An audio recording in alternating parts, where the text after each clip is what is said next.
Alrighty, welcome back everyone. It is LaughNgamez here. I am back with another pro Starcraft 2 match. In the top left-hand side of the map, we have got a very good Protoss player. His name is Hurricane. Hurricane is one of the staples in Korea as far as not the very best Protoss players, obviously a very good one as he's a pro, but yeah, he's like a round of 24, round of 16 guy. Occasionally has like a good upset against a really good pro. So he's a very good staple in the Starcraft 2 scene, and we're lucky to have him because he's one of the guys who hasn't been around or a big name for a long time. At this point, he has been around a while, years at this point, but he's the kind of guy who you think, oh, he might not stick around in the Starcraft 2 scenes for so long, but Hurricane has. He's been getting better and better, which is exciting to see. Guys like this are great in the scene. Now, his opponent is an absolute monster, and so it's not going to be an easy one for Hurricane. His opponent is none other than Dragon Phoenix Gaming's Cure. Cure is someone I've cast on the channel quite a bit lately, and he's been winning most of his games on the channel because he is a Terran player who's on the up and up. And that is why I love to watch Cure. I see one of his games and I think, alright, well that's gonna be good. Now, yeah, ladies and gentlemen, before we get too far into this game, let's try and hit, what's a good number? Let's try and hit 69 likes on this video. That would be absolutely amazing if we can. And yeah, it goes a long way to supporting the channel, so thanks so much to everyone who does routinely slap that button. And yeah, something that I actually want to mention about Kira that some of you guys might not know is that Kira actually retired from StarCraft 2, so we're very lucky to have him in the scene as well. He retired. He was one of those guys who, unsure about the fate of StarCraft 2, unsure about his result. He was like, I think Kira made like top 4 or top 8 a few times, but then he was looking really promising, and then he actually retired, and it's like, oh no, we lost Kira. He went to go play Overwatch. Not sure how that worked out for a lot of the guys that did, but it's really good that he came back to StarCraft 2, as it's just awesome when people that are talented stick with it and then eventually have that big result. Now, it looks like Kira's probably going to be doing the double Hellion shenanigans. This is a build that I've even done on the ladder once or twice when I've had time to play. It's a really good build, I think. The Hellions are something that I really do enjoy because they just chase down the probes. They just kill them so quickly, too, that it is easy to get there and punish them. Now we've got the Twilight Council on the way for Hurricane, and we have got this Stalker popping out for him, too. So he's got the nice wall on the high ground, prevent the Reaper. Stalker in position to prevent the Reaper. All about preventing the Reaper, however. Kira's actually not gone for the Reaper. And Hurricane, he has an Adept out on the map, but he's got to be careful with her, because if she runs into those Hellions, she will be dead, D-E-A-D, as a couple of Hellions can actually kill off an Adept quite easily. Cure does spot her, so he should be able to chase her down with these Hellions, I think.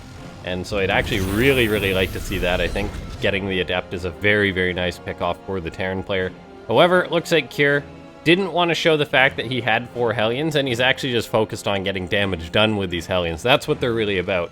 Not a longevity, it's all about the damage, and look at that, Cure just bunches up his Hellions so much that they get into that Medivac in half a second, and then he's just going to be unloading them in the main base of Hurricane. Hurricane only has 1 Stalker in position. I get the feeling that that is not going to be enough, and this is going to be some nasty damage getting done to the Protoss player.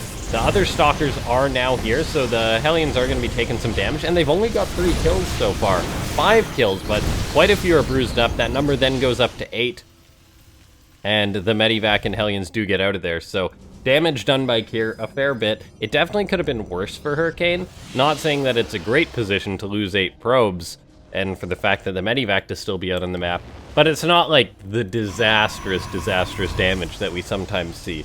So, definitely not great, not absolutely terrible.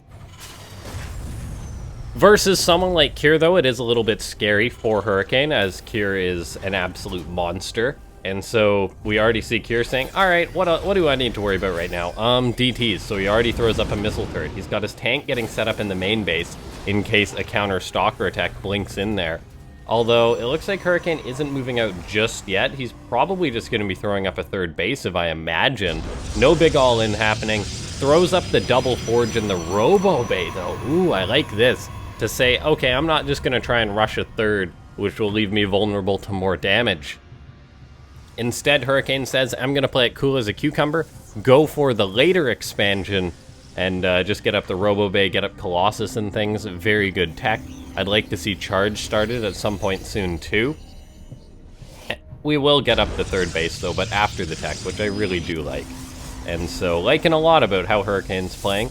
The Forge is finishing up. He'll probably want to start that +1, start the Charge once he's got all the money available. And then, if we do take a look, Kier just back at home. He's getting up a Raven, getting up Stim Pack. Gonna be a while before he can move out till he does have that Stim Pack. But when he does, Kier's gonna really power on up. And there's even more barracks going up. So, yeah, really scary stuff. As Kier is gonna be playing the 2-base 5-rack style with a very, very big mess, I'll say, going on at the back of his base, throwing up his barracks back here. Which is actually kind of interesting, as they might be a little bit harder for Hurricane to scout and to realize that this is a 2-rack. So look at this. The Observer and Hallucinated Phoenix come on in. The fact that the third base was just seen being thrown up, but think about this. Imagine if Hurricane comes on in, he doesn't actually spot the CC, then all of a sudden he's like, oh, it's probably a 3-base play, right? Because the Terran doesn't have any extra racks in their main base. Or it just keeps it on the table. And if we take a look at this, Kier's actually going to be planning on going for a rather large attack against Hurricane.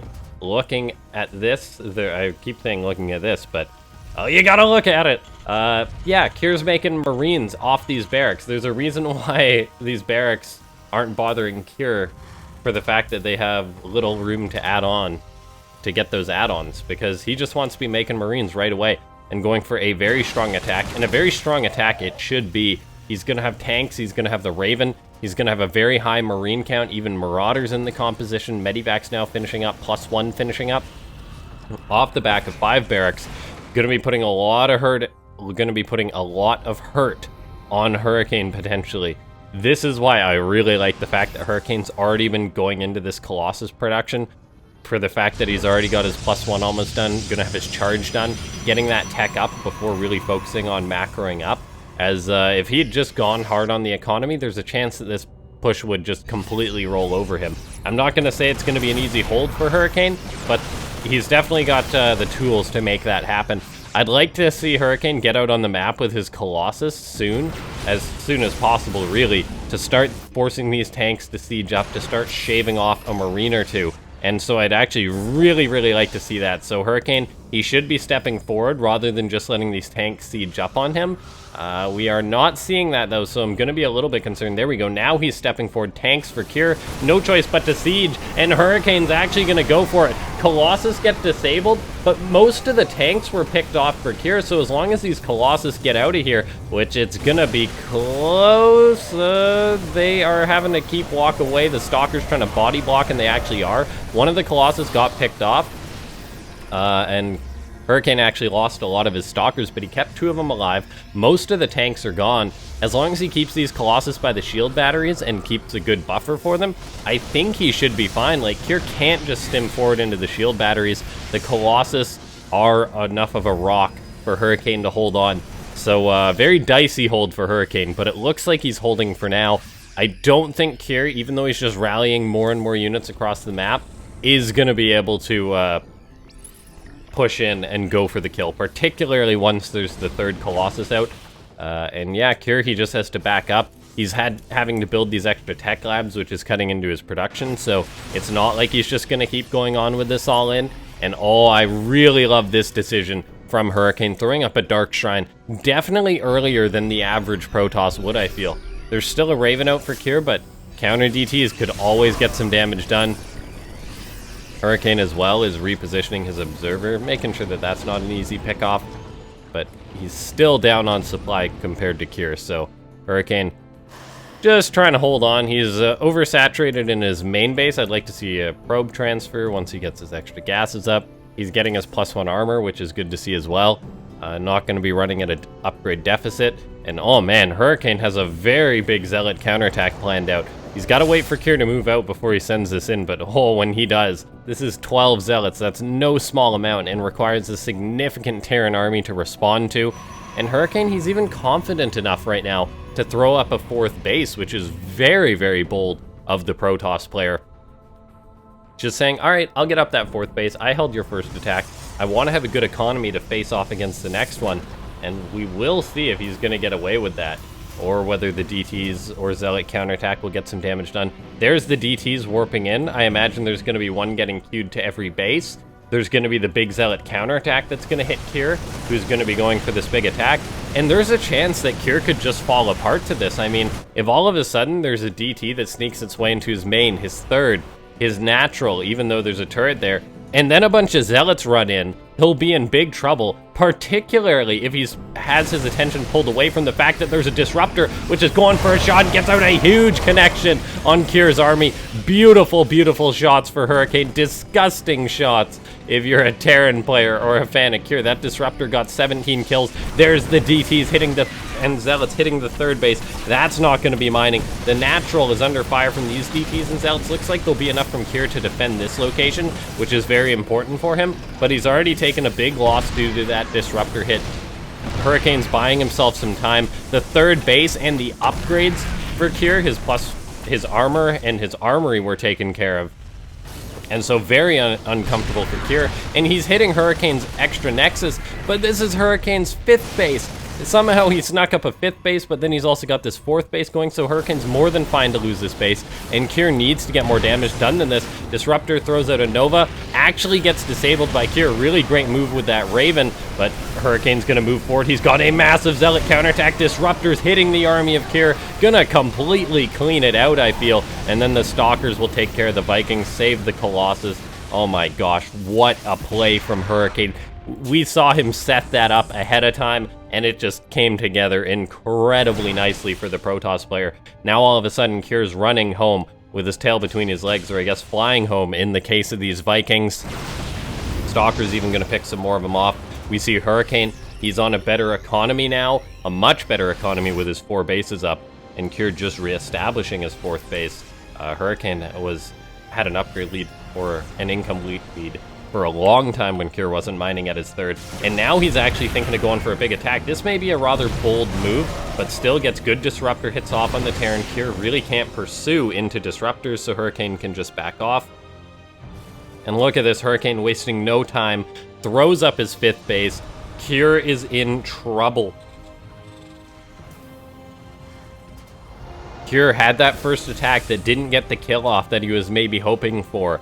Then he sat back, he had to transition a little bit into the macro and went for a 2nd push, which would have been a very scary push for Hurricane to deal with, but the counterattacks completely took the window to Kier's sails, and that was beautifully, beautifully done by Hurricane. So now we're going to be seeing Kier move out on the map with some of his bio, but he's actually going to run into a bunch of Zealots and DTs, and when I say a bunch, that is like a large bunch right there. That is a big banana bunch at the supermarket, as the Zealots are kind of yellow, so that analogy makes sense.